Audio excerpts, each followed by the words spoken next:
तुम्ही गेल्या ब्लॉगमध्ये बघितलं असेल आपल्या क्रिसमस रॅलीचा प्रोग्राम होता. आज तो माझ्या घरी, तर चला जाऊया.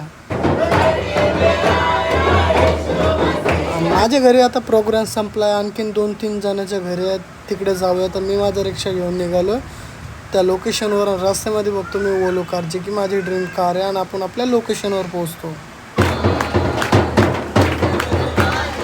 मला माहिती पडतं की इकडे एका लहान मुलाचा बड्डे आहे, आणि त्याचं नाव तर नाही माहिती, बट केक खूप भारी लागत होता खायला. आणि आणखीन एक ठिकाण जायचं, तर चला आपण जाऊया तिकडे. बाहेर आलो, आता जायचं आहे आम्हाला ठाण्याला 2 जणांचे इथं प्रोग्राम आहे. बट आपले टेम्पोमधली पब्लिक चला टेम्पोमध्ये टाकूया, आणि आपण रिक्षा पकडून निघालो हायवे रस्त्याने ठाण्याला. आणि ठाण्याला पोचतो मी. तिकडं आल्यावर माहिती पडते की आतापर्यंत टेम्पोवाली पब्लिक पण नाही आली, आणि थोड्याच वेळाने टेम्पोची पब्लिक पण येते. आपण भेटूया नेक्स्ट पार्टमध्ये. आजच्या ब्लॉगमध्ये एवढंच. Thank you so much. Bye bye.